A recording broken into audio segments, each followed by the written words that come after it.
ಇನ್ನು ಮೈಸೂರಿನ ಉದಯಗಿರಿ ಠಾಣೆ ಮೇಲೆ ಕಲ್ಲು ತೂರಾಟ ಖಂಡಿಸಿ ಇಂದು ಬಿಜೆಪಿ ದೊಡ್ಡ ಮಟ್ಟದಲ್ಲಿ ಪ್ರತಿಭಟನೆಗೆ ಪ್ಲಾನ್ ಮಾಡಿಕೊಂಡಿತ್ತು. ನಿಷೇಧಾಜ್ಞೆ ಇದ್ರೂ ಕೂಡ ವಿಜೇಂದ್ರ ಅಶೋಕ್ ಇಬ್ಬರೂ ಕೂಡ ಮೈಸೂರಿಗೆ ಎಂಟ್ರಿ ಕೊಟ್ಟಿದ್ರು.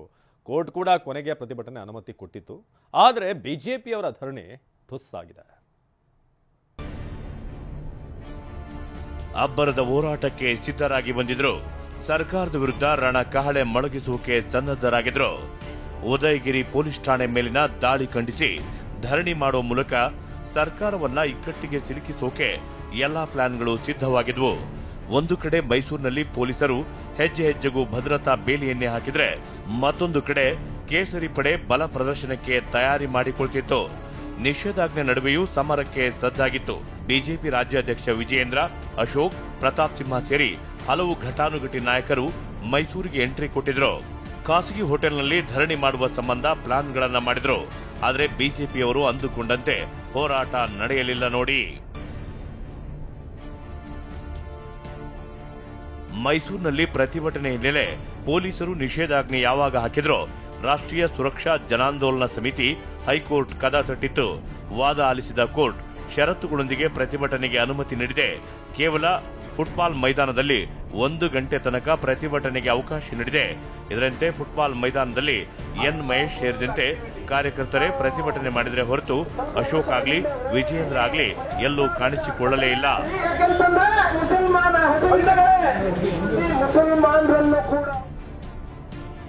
ಕಾಂಗ್ರೆಸ್ ಆಡಳಿತ ನೋಡಿದ್ರೆ ನಿಜಾಮರ ಆಡಳಿತ ನೆನಪಾಗುತ್ತೆ. ಕಾಂಗ್ರೆಸ್ ಸರ್ಕಾರದ ವಿರುದ್ಧ ಗುಡುಗಿದ ಬಿವೈ ವಿಜಯೇಂದ್ರ.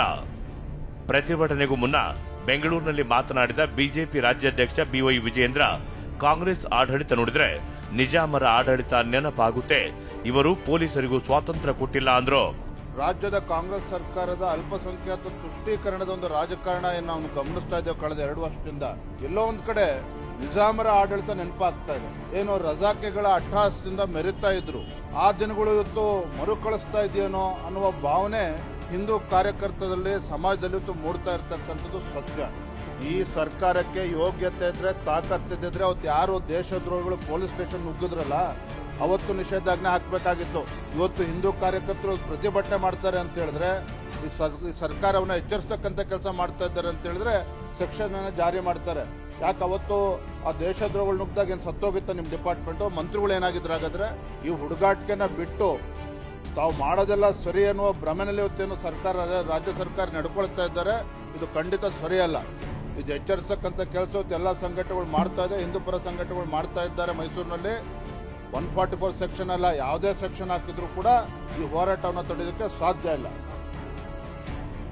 ಜಾಗೃತಿ ಅನಿವಾರ್ಯ ಎಂದ ಬಿವೈಗೆ ಪ್ರಿಯಾಂಕ್ ಪಂಚ್.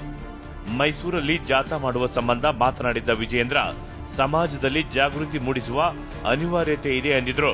ಇದಕ್ಕೆ ತಿರುಗೇಟು ಕೊಟ್ಟ ಪ್ರಿಯಾಂಕ್ ಖರ್ಗೆ, ನೀವೇನ್ ಜಾಗೃತಿ ಮೂಡಿಸ್ತೀರಿ? ಕನ್ನಡಿಗರ ಮೇಲೆ ದೌರ್ಜನ್ಯ ಆಗ್ತಿದೆ, ಅದರ ಬಗ್ಗೆ ಜಾಗೃತಿ ಮೂಡಿಸಿ ಅಂದ್ರು.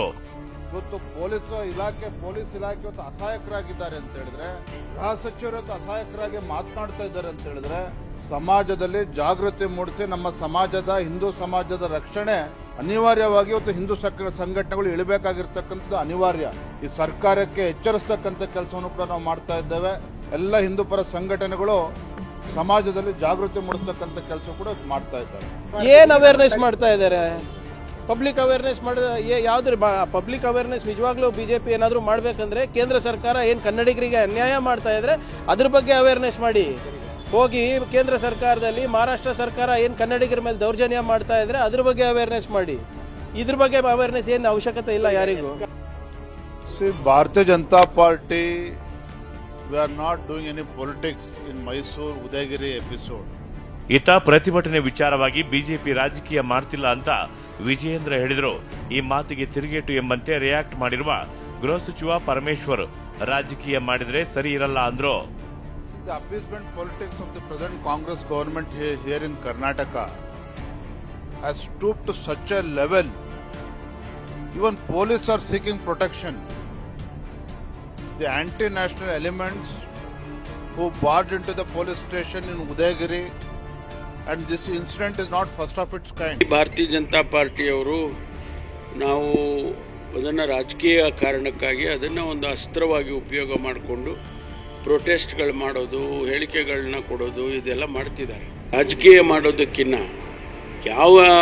ಯಾರು ತಪ್ಪು ಮಾಡಿದ್ದಾರೆ ಅವರಿಗೆ ಕ್ರಮ ತಗೊಳ್ಳೋದಕ್ಕೆ ನಮಗೆ ಅವಕಾಶ ಮಾಡಿದ್ರೆ ಒಳ್ಳೆಯದು.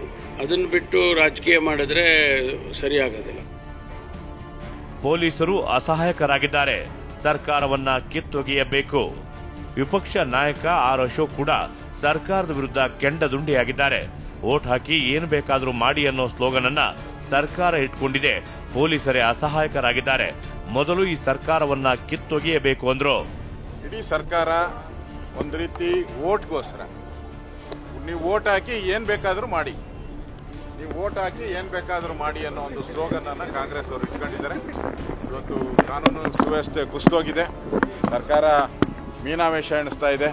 ಒಬ್ಬರು ಸಣ್ಣ ಮಕ್ಕಳು ಅವರೇನು ಮಾಡಿಲ್ಲ, ಮತ್ತು ಅವರು ತಪ್ಪಿಲ್ಲ, ಈ ಥರ ದಿನನಿತ್ಯ ಹೇಳಿಕೆಗಳನ್ನು ಮಂತ್ರಿಗಳು ಕೊಡ್ತಾ ಇದ್ದಾರೆ. ಪೊಲೀಸರ ಮೇಲೆ ಒತ್ತಡ ಆಗ್ತಾ ಇದ್ದಾರೆ. ಪೊಲೀಸರು ಒಂದು ರೀತಿ ಅಸಹಾಯಕ ಪರಿಸ್ಥಿತಿ ಇದೆ. ಕಾನೂನನ್ನು ಕೈಗೆ ತಗೊಂಡವ್ರ ಮೇಲೆ ಕ್ರಮ ತೆಗೆದುಕೊಳ್ಳೋಕ್ಕೂ ಹಿಂದೇಟು ಹಾಕುವಂಥ ಪರಿಸ್ಥಿತಿ. ಈ ಎಲ್ಲವನ್ನ ನೋಡ್ತಾ ಇದ್ರೆ ಕರ್ನಾಟಕದಲ್ಲಿ ಕಾನೂನು ಸುವ್ಯವಸ್ಥೆ ಹೋಗ್ತಾ ಇದೆ. ಜನಕ್ಕೆ ಒಂದು ಅವೇರ್ನೆಸ್ ಕ್ರಿಯೇಟ್ ಮಾಡಬೇಕು.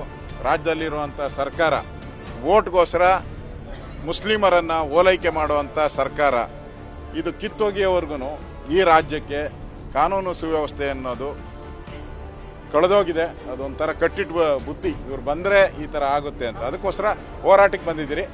ಬಿಜೆಪಿ ಹಾಗೂ ಹಿಂದೂ ಸಂಘಟನೆಗಳು ಜಾಥಾ ಹಿನ್ನೆಲೆ ಇಂದು ಮೈಸೂರಿನಲ್ಲಿ ಪೊಲೀಸರು ಬಿಗಿ ಭದ್ರತೆ ಕೈಗೊಂಡಿದ್ರು. ಕೋಟೆ ಆಂಜನೇಯ ದೇಗುಲದ ಬಳಿ ಕೆಎಸ್ಆರ್ಪಿ, ಸಿಎಆರ್, ಪೊಲೀಸ್ ಕಮಾಂಡೋ ಪಡೆಯನ್ನ ನಿಯೋಜಿಸಿದ್ರು.